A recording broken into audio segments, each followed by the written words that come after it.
आज मेरे किचन में बन रहा है बीफ। ये मैंने पैकेट निकाला और साथ में प्याज काटे, लहसुन, अदरक और सब्ज मिर्चें और एक आध टमाटर डाल लिया। प्याज भी आधा सा डाला था क्योंकि ज़्यादा ग्रेवी वाला नहीं बनाना था। उसके बाद मैंने डाला 1 क्यूब सब्ज मिर्चों का पीसी हुई, थोड़ा सा नमक डाल के पानी डाल के इसको प्रेशर में लगा दिया ताकि ये जल्दी से बन जाए। दूसरी तरफ मैंने कुछ और सामान अफ्तारी का तैयार करना था, इसको प्रेशर लगा दिया। जब ये खोला तो इसकी ये हालत थी, गल चुका था, पानी सूख चुका था। छलनी की मदद से मैंने यखनी निकाल ली, इसमें कुछ स्पाइसेस डाले और ऑयल डाला, फिर इसको भून लिया अच्छे से। पानी इसका खुश्क कर लिया ताकि इसका कच्चापन दूर हो जाए, क्योंकि सहरी में तो खाते नहीं है सालन, लेकिन अफ्तारी में तो खाया जाता है। तो शोरबे वाला हो जाए तो और भी अच्छी बात है। आलू वैसे मैं नहीं डालती और बच्चे खाते नहीं, फ्राइज खा लेते हैं बड़े शौक से। पकौड़ों के अंदर, समोसों के अंदर आलू खा लेते, पता नहीं इनको शोरबे के अंदर आलू खाते हुए क्या मसला होता है। अच्छा, सालन यहाँ पे पक चुका था, इसके अंदर मैंने थोड़ा सा सब्ज धनिया डाला, उधर पकौड़े बनाए और फिर उसके बाद आ गया था नंबर फ्रूट चाट का। और फ्राइज मैं पहले बना लेती हूँ, गैस बिल्कुल कम हो जाती है। पकोड़े भी साथ साथ बनाती रही। समोसे मैंने इससे पहले बना के रख लिए थे। मेरा तो वैसे कोई नहीं दिल होता कि इतनी फ्राई चीज़ें बनाई जाए, पर सिर्फ बच्चों की फरमाइशें पूरी करने के लिए मैं बना रही होती हूँ। मेरा तो यही होता है कि बेशक सादा पानी, खजूर और रोटी मिल जाए तो इसी के साथ भी बेहतरीन अफ्तारी हो जाती। अल्हम्दुलिल्लाह, मैं तो अल्लाह का बेशुमार शुक्र अदा करती हूँ कि अल्लाह ताला हमें शाम का खाना देता है। ऐसे भी तो लोग हैं जिनके पास एक टाइम का खाना होता ही नहीं है। जब पाकिस्तान बना था ना, तो मेरी दादी अम्मा बताती थी कि बहुत अनाज की किल्लत थी और इतनी मतलब कुछ भी नहीं था। जब इंडिया से हिजरत की तो ट्रेनों में जगह ही नहीं थी और फिर वो पैदल चल के आए थे। अपनी ज़मीनें, जायदादें, घर और हर रहाइश, अगर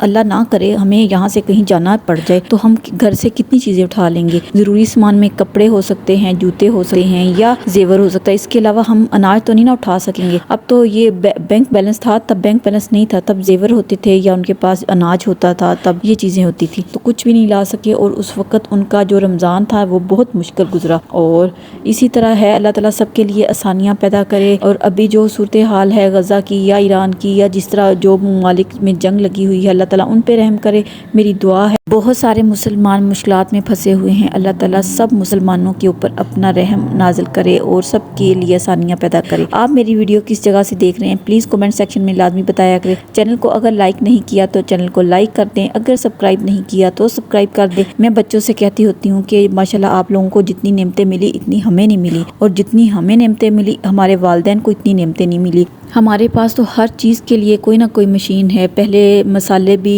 2 पत्थरों के बीच में पीसे जाते थे, आटा चक्की भी हाथों में डेली का आटा बनता था, कपड़े भी हाथों से धोए जाते थे। इतनी ज़्यादा मुशक्क़त वाले काम थे। अब इतनी मुशक्क़त नहीं है, लेकिन उसके बावजूद टाइम में बिल्कुल भी बरकत नहीं है। इस तरह के खाने हमारे बच्चे आज के दौर में खा रहे हैं। इस तरह के खाने तो शायद मौलिया दौर में भी नहीं खा रहे होंगे, कि उस वक्त और तरह की ये बेकरी आइटम, ये लेज, ये फ्राइज, इस तरह की चीज़ें तो नहीं बनती थी। उस वक्त खालस ऑर्गेनिक घरेलू चीज़ें होती थी जो कि हमारी नानियाँ दादियाँ खुद बनाती थी। तो इस तरह के 6-6 7-7 खाने होते भी नहीं थे। और इनका एक और भी फ़ायदा है कि जितने खाने कम होते थे उतनी बीमारियाँ भी कम थी। लेकिन अब मुझे लगता है कि हमने अपना लाइफस्टाइल खुद बदला है और बीमारियों को खुद ही दावत दी है। चलें जी, यहाँ पे मेरी इफ्तारी तकरीबन बन चुकी है। आप लोग मेरी वीडियो किस जगह से देख रहे हैं प्लीज़ मेरे चैनल को लाजमी लाइक और सब्सक्राइब करना, और कमेंट सेक्शन में बताना कि आपके दादा दादी या नाना नानी पाकिस्तान में शुरू से ही थे या हिजरत करके आए थे इंडिया से,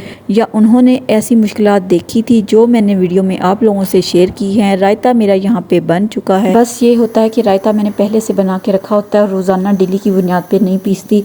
और फिर 1 क्यूब निकाला, या जो मैंने थोड़ा सा बना के रखा था उसमें से ही निकाल लिया, और इस तरह इसको चम्मच की मदद से ही इसको अच्छे से बीट कर लिया ताकि एक अच्छे और ज़बरदस्त किस्म का रायता तैयार हो जाए।